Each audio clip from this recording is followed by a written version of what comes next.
morning, everyone. We are releasing a special investigation today into the City of McCausland. It is in Scott County. Population about 300. Bottom line here is that the clerk of McCausland in Scott County ended up writing herself checks to the tune of over $63,000, along with $2,000 in unsupported payments as well. This is sort of a classic timeline for a financial deed misdoer. You oftentimes see them start slowly and then gain speed in the rate at which they misspend money as they become more comfortable. Out of the $63,000, literally 55 of it came within the last month of her employment. It was on March 17th of 2025 that the bank notified the city officials of suspicious activity on the city's accounts, including that the city clerk, Sheila Bosworth, was using the mayor's electronic signature to issue checks to herself. A week after that notification from the bank, the city placed Bosworth on leave, and the month after that, she retired. It was leading up to that March 17th date, it was from February 21st to March 17th that she misspent $55,000 of those $63,000. Oftentimes people are wondering if they have an opportunity to misspend money, and then when they realize they do, they take advantage of that opportunity more and more rapidly. That is exactly what happened here. When she was asked about it by a Scott County deputy sheriff, she stated, "I made a mistake, but I'm paying it back." There is no evidence that we saw that she was repaying any of the money that she admitted taking.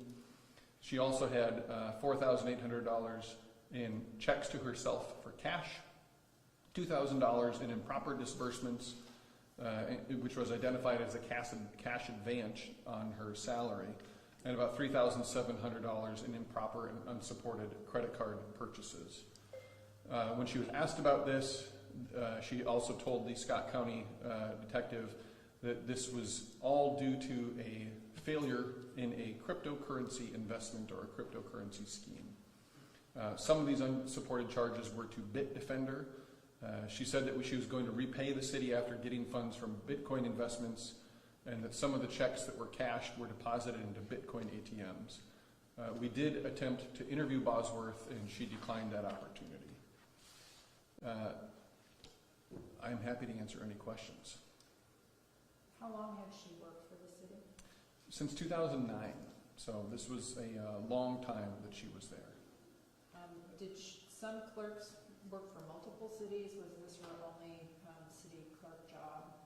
I'm not aware of her having been working in other cities. That doesn't mean that she wasn't. It was a part-time job, usually 8 to 12 hours a week. And she was paid hourly, so there were no benefits, no paid time off, no vacation, so that kept this review relatively simple. But I can't tell you right now whether or not she was employed in other cities as well. So I've been following these kind of cases for a while. Yes, you have. Decades. Particularly in small towns, is there something that the state should do in regards to helping small towns find a capable person to be the city clerk, or audit the finances more thoroughly? Look, there's a really easy answer to this, and I've been saying it for years. It should be mandatory prison time for stealing large amounts of money from taxpayers. Again, we see time and time again that people steal a bunch of money, and they catch the judge on the right day, and the judge says, "Well, you can't pay it back if you're in prison." And so they give them probation, and then the Department of Corrections puts them on a payment plan so that they're going to have all the money paid back by the time they're 486 years old. It's not justice, and it doesn't demonstrate to people that these kinds of crimes are taken seriously.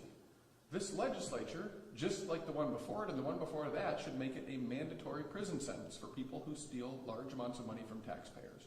That would send a message that this kind of crime is taken seriously and it has a real consequence for you if you do it. Now, I love a good audit, okay?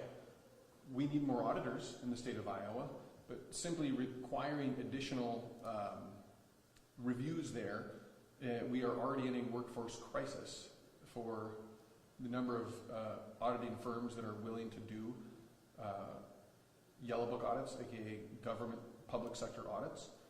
We need to have more of them doing that. We have also proposed legislation in the past that would allow payments from public entities, so the money that a CPA firm makes from doing public sector audits to be tax exempt.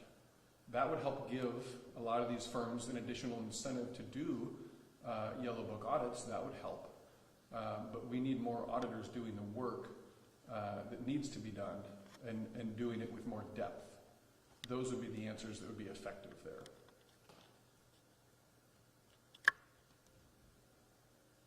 Alrighty. Pretty straightforward. Can I ask you a question? Oh, sure. Yes. All right, this is Sarah with the Quad City Times. Hey, You Sarah. mentioned that she told a Scott County sheriff that she was working with a Bitcoin investor. Was she being scammed? What I said was, I did not say anything about working with an investor. I said that she attributed her misconduct to a failed cryptocurrency scheme, and some of the unsupported charges were to Bitdefender, and that some of the checks were deposited into Bitcoin ATMs. That is what we know and can report today.